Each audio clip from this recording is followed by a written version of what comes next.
精神焕发。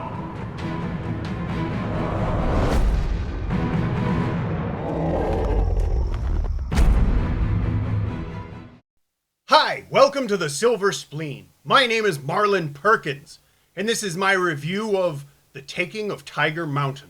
During China's Cultural Revolution, there were only 8 plays that were deemed acceptable by Mao Zedong's charming and attractive wife. It's a man, baby! One of these 8 model plays was Taking Tiger Mountain by Strategy, based on the 1957 novel Tracks in the Snowy Forest. It tells the true story of a group of PLA soldiers who captured a fortified base from bandits near the end of the Civil War. The play was made into a movie in 1970, and it's an interesting glimpse into the weird, dark past of the Cultural Revolution. At the same time, it does have a certain representative aesthetic. 你还有一样东西没交代，长官，除了身上穿的，我是一无所有。 That's important, because Choi Hawk's version of the story draws on that aesthetic, while at the same time using updated technology like 3D and digital effects. The film was made with the cooperation of August 1st Film Studio, which is the PLA's media production section. In fact, The Taking of Tiger Mountain opens with a very old version of the studio slug. This is the closest one I could find.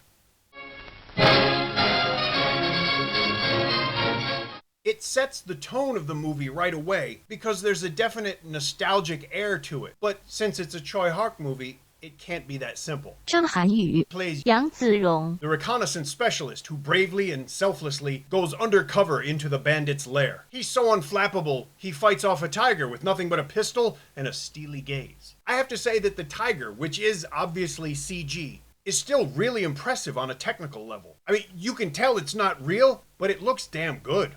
And speaking of impressive, Zhang Hanyu is such a badass in this movie that he can play this role wearing very obvious eyeshadow, and yet he still wins Player of the Year. I assume it's a nod to the original film, or it may just be Choi Hawk being Choi Hawk, because he's always been a little more interested in art than accuracy. I mean, where are you going to get eyeshadow in the middle of a civil war? Besides, you could say that about a lot of things in this movie. There's a tank in the fortress, which is on top of a mountain that's apparently really hard to go up. I don't know why the tank is there inside the fortress, but it drives back and forth a lot. Because tank! Lord Hawk, played by Big Tony Leung and about 5 pounds of latex prosthetics, not only has a throne in a fortress built by the Japanese, but the throne spins on 2 different axes. He also may have a cuckolding and S&M fetish. His girlfriend may be a woman in distress who will do anything for help, or just a dirty, filthy woman. I mean that in a good way, believe me. It seems like Choi Hawk had an awful lot of fun with this movie.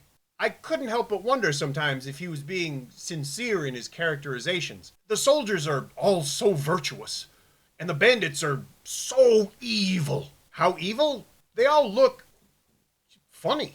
And there's a cameo by Keanu Reeves, and Harry Potter, and Celine Dion. I joke, of course. But the film is so magnificently weird that those things really wouldn't have been out of place at all. So when I was watching this movie, I couldn't help smiling. Choi Hawk's penchant for overstatement and spectacular excess served not only to create, a typically dazzling film, but one in which he may be giving us the biggest wink wink nudge nudge since Paul Lin set fire to the center square. It's a little hard to explain, but imagine, for instance, if Michael Bay turned the American Revolutionary story of George Washington crossing the Delaware into a superhero movie. And that really is the most interesting thing to me. I want to know who signed off on the final version of The Taking of Tiger Mountain. I sat in the cinema with my mouth hanging open more than once, wondering how on earth Choi Hawk got permission to turn one of modern China's foundational epics into, a Choi Hawk movie. I wondered if there was anything that was too much for the bosses, because obviously the stuff they were allowing was already insane. But apparently he did go too far. Without spoiling anything, I can tell you that the epilogue of the movie, which is presented in a very light tone, was part of the original ending. That was too much. But rather than abandon it, Choi Hawk turned it into yet another instance of mythologizing and mayhem. I saw a press screening of this movie back during the film festival, and afterwards, they actually asked me to talk about the movie. It's the best August 1st studio film I've ever seen.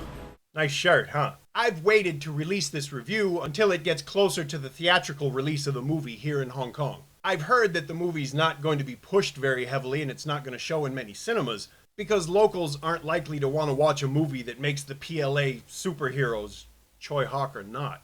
That's really a shame because he may well have created the most incredibly subversive film of his career. Or he's finally gone batshit crazy. Either way, you would really have to see this movie for yourself to decide. This movie fascinates me not so much because of the content, but the context. This film is interesting in a lot of different ways. There's good acting, it looks nice, it's entertaining, it's fun, and like I said, you can keep asking yourself, how on earth did he get away with this? So if it's in the cinema, go watch it. See it in 3D, it's actually worth it for a change, which is not something I often say. If you don't see it in the cinema, wait till it comes out on disc or you can rent it. Don't steal this movie, don't watch it on don't watch it on your phone, that would be stupid. When the film gets released to home video, I'll update the description with a link where you could buy a copy. If you enjoyed this review, please tell me. If you didn't enjoy it, tell me. If you enjoy the channel, please subscribe. Thank you for watching.